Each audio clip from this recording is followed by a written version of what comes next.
Supporting someone after a traumatic event or disaster. If a person has experienced a traumatic event or a disaster, which could be a flood, fire, earthquake, severe storm, car accident, the death of a family member or friend, or another upsetting incident, there are ways you can offer them support. This video will share some things you can do if a traumatic event happens and you want to offer emotional support to someone. If an upsetting or frightening event has just happened, it is really important to make sure the situation is physically safe. Check the area to make sure you and the person in crisis are safe from things like fire, water, or traffic. Call police, fire, or ambulance services by dialing 911 if these services have not already been called. If the situation isn't safe, do not put yourself in danger. It is common for people to feel very distressed immediately following a frightening event. Sometimes people experience shock. They may be confused, struggle to understand what others are saying, not show emotions, be unable to make decisions, and have increased anxiety. Other reactions may include sadness, guilt, fear, or anger. Here are some ways to support someone who has experienced a traumatic event, disaster, or frightening incident. Let the person express how they are feeling and listen to them patiently, without judgment, even if it is hard to understand what they are trying to say or they are repeating themselves. Tell them everyone responds to difficult situations differently and reassure them that their feelings and responses are completely okay. Don't tell them to calm down or stop crying. Let the person share their feelings at their own pace, without pushing them to talk when they don't want to, or pushing them to share details, and without interrupting to share your own or other people's experiences.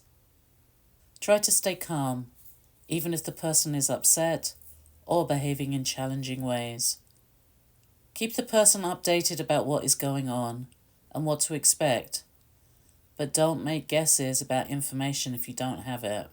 Tell them openly if you do not know the answer to a question, and don't make promises you're not sure you can keep.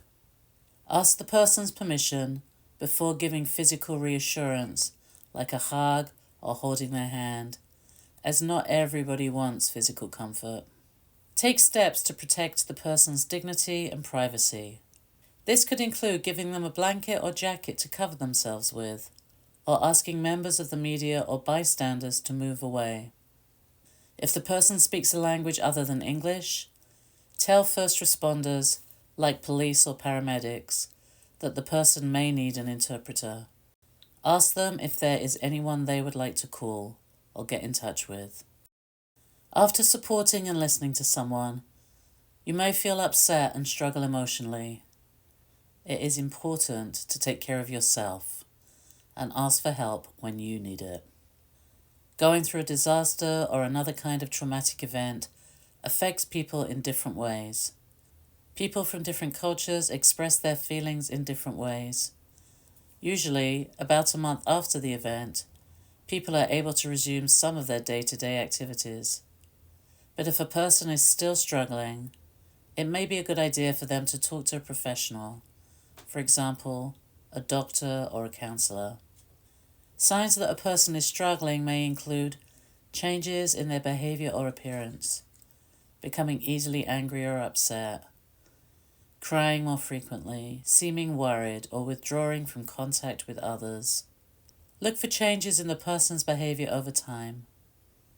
If you notice changes that are concerning, you can offer emotional support and reassurance following the guidelines we shared earlier, and help them connect with a professional if they are open to it.